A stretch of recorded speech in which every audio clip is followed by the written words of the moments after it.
no name given for this, says after WWE banned unprotected chair shots to the head in the wake of the Chris Benoit murders, they pretty much disappeared from the mainstream wrestling landscape. Is this a good thing, or is this throwing the baby out with the bathwater, and can chair shots to the head still be done safely without causing lasting damage to the receiver? And also, what is the best way to take a chair shot and the worst way? There's no name given. Yep. Now, we don't know who wrote this question. Vince McMahon could have wrote this question. Could have been a celebrity, yeah. Oh, yeah, or whoever, or Triple H, he could have wrote it. Okay, what's that last question? What did he say what was the middle part of that question? Is banning of chair shots to the head a good thing, or is it throwing the baby out with the bathwater, and can chair shots be delivered to the head safely? Okay. Well, can be. The safety part is this. Oh, God, don't hit me. That's the safe way. Guys, and I look at Mick Foley with this. Mick Foley had The Rock. We were just talking about The Rock.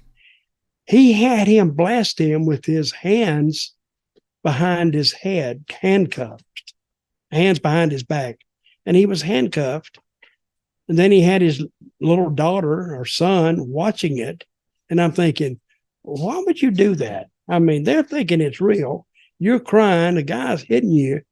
I don't know if that did any psychological damage to those kids or not, but I wouldn't have done it in front of my daughter at all. And yeah, people who throw those chair shots this wild are crazy. I'm not taking them. I've been in some matches, like a hardcore match, and I would tell the guy, I said, I'm not doing a hardcore match, an independent show. He said, well, that's what it's advertised at. I said, I told you when you booked me, don't put me in a hardcore match. I'm not doing it. Well, why not? I said, first of all, I don't know you from Adam's house cat. I don't know how you work. And I am not.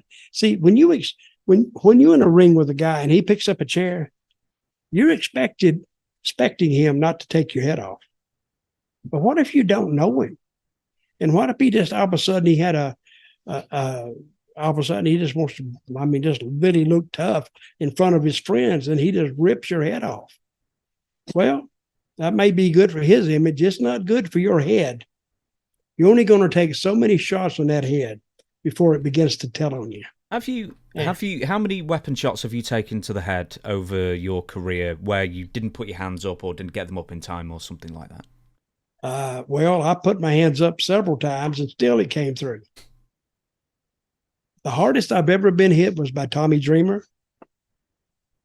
Brother, I got that chair away from him and I didn't hit him back in the head. I hit him across the back. I want him to know that chair shot did not go unnoticed. So, and then he got up. He said, I'm sorry, man. I'm sorry. They know what it's for. I mean, you just can't take advantage of somebody like that and knock their head off. And I've had Foley Mick tell me himself that sometimes, and this was years ago, he'll be going somewhere and actually forget how to get there. And you have to back up and think and then finally backtrack to get back. He said he's done it on the way to his house. So a lot of guys, you don't got to get hit on the head that hard, but just get hit certain ways. I don't like chairs in matches anyway. I mean, I don't like a lot of things about these hardcore matches. Another thing I wouldn't do, thumbtacks. I'm not doing it, period. I can imagine somebody said, okay, I'm going to throw some thumbtacks in there and I'm going to power bomb you on them. I said, bullshit. You ain't throwing shit out because I ain't doing it. Well, what about some glass? No. What about me throwing fire? No. You're not doing nothing like that because I don't know you. I did have fire thrown at me one time, and I think that was by the Sheik, maybe. But he got about this. I mean, let me see it. He didn't get any closer than that because I was gone. And I think there were some things in wrestling that, I mean, guys could do them, and it excited the fans. It didn't excite me, and I'm just not going to do it. So anyway, getting back to the match, I told the guy when he booked me not to put me in a hardcore match, and he said, "That's the way it's booked." I said, "Well, I'll tell you, this is my meeting place in the middle." I said, "I'll do the hardcore, and you just do the selling." He said, "I don't get to use nothing." I said, "Well, no, because you didn't listen." So he'd get a chair, I'd kick him, take it away from him, hit him. He'd get something else, I'd kick him in the gut and get it and take it away from him. So actually, he won the match and never hit me with anything. He actually won the match with a small package. So, and that's the same night that the one-man gang had that other guy and had him crying. But I enjoyed the night, and if somebody wants to get into wrestling, there's ways to get in, but use your head, guys.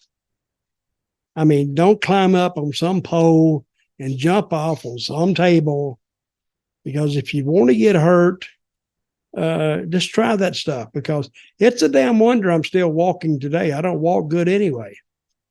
And a lot of guys that get my age in wrestling, their backs are messed up, their shoulders are messed up, their arms.